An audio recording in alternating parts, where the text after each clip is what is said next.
Martin Massey and Nestor Vidanon had a project in Porto Novo. It was based in Porto Novo in Benin, and their project was called Les Enfants Conteurs du Benin, which means the child storytellers of Benin.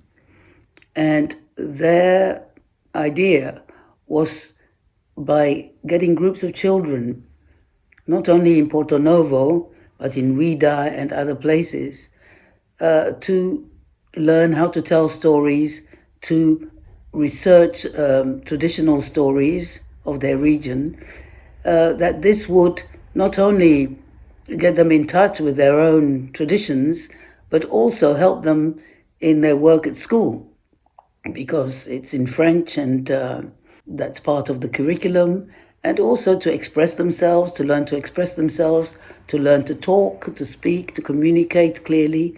And it was a great, great project.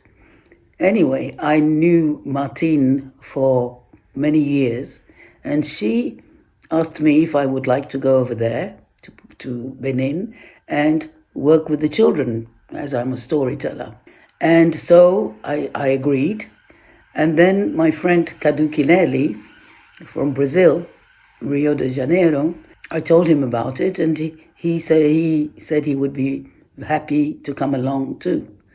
So we arrived there and met the children, started working a little bit with them.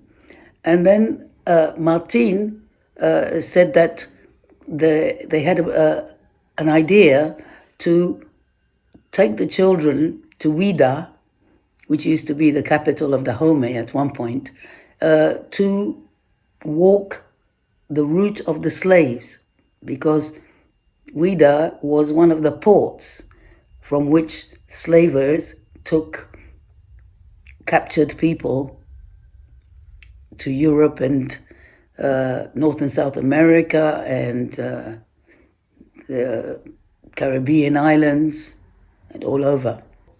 We arrived there and we thought that's a great idea. And Cadu is a storyteller, and he also works with textiles, applique, and different techniques of textile work. In Porto Novo also, Martine and Nestor had a small project that they wanted to do in the prison there. We said, well, why don't we go and use this story of the slave route with some of the prisoners. So Martine went and talked with the governor of the prison, or the deputy of the deputy governor of the prison, because the governor himself, the director, was away.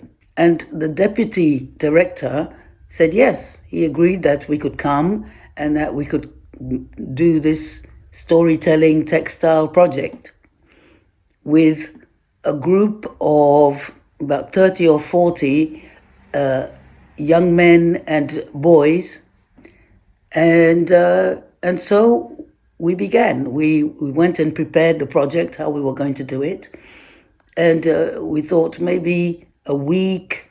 It would take about a week, 2 weeks to do it, and the idea was to look at the story, cut the story down into the different steps, the different phases of the story, get them to tell it, and then get them to make a storyboard of the route of the slaves story, and then cut out or make like squares commemorating each of the steps, each of the stages of this journey. So we went there and we were introduced to these men and young boys. The youngest, I think, was around 14. And they were all lived together in this small room. It was so small that not all of them could sleep at the same time. And so what they did was they would take turns. One group of them would sleep for so many hours, and then they would get up so that the others could. So three turns at sleeping at night. Now, these young men and boys, they were there for various reasons. The youngest one was there, I think, because he'd stolen something in the market and been caught, and was there for a couple of years. And from what we understood, none of them, some of them have been there 5, 6, 7 years, and with no idea if ever or when they would appear before a judge. There was no sign of any lawyers there, and they were just there in limbo, doing nothing all day in their room. We introduced the project to them, and they were all very, very enthusiastic to do it because there was nothing else to do, I guess. And so we told them the story and asked them, to tell it between themselves and divide the story up into the different stages as they saw it, and we would come back in a couple of days. We went back and they'd done everything. And they wanted more. Cadu showed them his works, his textile works, which went with the stories he told. We went and came back the next day, and each and every single one of them had made a storyboard, had drawn a storyboard. We'd taken paper and pens and pencils to them, and they'd all done everything like in a flash. Amazing. And so then Cadu had to run to the market in Cotonou, which was a huge market, the city, and he came back with materials which he'd bought for the next stage of the project. And so we went with these things. They'd seen Cadu's work, and so they knew that they could make applique, they could try different techniques of textile work. And they grabbed hold of the thing and they said, come back tomorrow. So the next day we went, and they'd already cut out characters, they'd cut out landscapes, they cut out lots and lots of things, each and every one, and it was amazing. And so we thought, this is going really fast, this is going much faster than anybody could have imagined. And so we said, well, we'll start arranging your characters, and we'll come back and we'll start the sewing. And the next day, it turned out to be the last day, because the next day when we arrived, the director of the prison had come back and stopped us at the gates and totally refused to let us enter into the prison or go even to say goodbye to the guys. I guess it's human nature, no? He was the boss, and he had not given his permission, even though he wasn't there, and he wasn't going to allow this to go on, something which he had not sanctioned or permitted.